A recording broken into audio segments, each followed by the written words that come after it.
Monsieur le chef du deuxième groupe d'opposition. Monsieur le Président, en matière de laïcité, le gouvernement a annoncé son intention de régler la question du port des signes religieux durant cette session parlementaire. Alors, il peut compter sur notre collaboration pour adopter la meilleure loi possible sur cet enjeu. Mais la laïcité, c'est beaucoup plus large que ça. Il se trouve que depuis 11 ans, le cours d'éthique et culture religieuse est un échec, notamment parce qu'il véhicule des valeurs qui ne sont pas les nôtres. Stigmatise les enfants en fonction d'une pratique religieuse, discrimine les enfants non pratiquants, propage des stéréotypes, véhicule des dogmes religieux, va à l'encontre de l'égalité entre les femmes et les hommes. Et ça, c'est un rapport du Conseil du statut de la femme. Je demande au gouvernement du Québec de voir plus grand et de régler la question du cours d'éthique et culture religieuse. Va-t-il adopter notre motion qui fait en sorte qu'on règle cet enjeu-là et qu'on pense de façon beaucoup plus large la question de la laïcité au Québec? Monsieur le Premier ministre. Monsieur le Président, je suis content de voir que le chef de la deuxième opposition est pas mal sur la même longueur que nous, la même longueur d'onde que nous, sur la laïcité, sur l'interdiction des signes religieux pour les personnes en autorité. Donc, encore une fois, comme dans le dossier de tantôt, le Parti québécois va être avec la CAQ contre Québec solidaire, qui va être avec le Parti libéral. Maintenant, Monsieur le Président, concernant le Code d'éthique et culture religieuse, on l'a déjà dit depuis plusieurs années quand on était dans l'opposition, ce cours doit être complètement revu. Donc, ça fait partie des priorités du ministre de l'Éducation.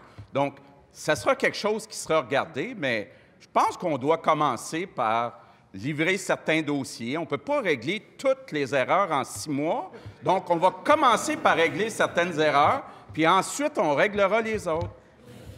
Première complémentaire, Monsieur le chef du deuxième groupe d'opposition. Monsieur le Président, le premier ministre pourrait commencer juste à sa droite. Ce serait déjà un bon exemple. J'essaie à dire une chose. Sur cet enjeu-là, le gouvernement se retrouve avec Québec solidaire qui ne veut pas abolir le cours d'éthique et culture religieuse. Son ministre de l'Éducation, il a aimé ça enseigner le cours, puis lui, il pense qu'il ne faut pas l'abolir. Nous, on pense que des représentations simplistes qui disent des chrétiens en soutane et grosses croix, des musulmanes portant le burqa, des autochtones avec des plumes sur la tête, c'est le genre d'image discriminatoire qui ne devrait pas avoir lieu. Ce cours-là va à l'encontre des objectifs de laïcité. Est-ce qu'il veut l'abolir comme nous? Monsieur le Premier ministre. Monsieur le Président, le chef de la deuxième opposition vient de donner un bon exemple où il doit y avoir des changements importants, une réforme importante dans le Code d'éthique et culture religieuse.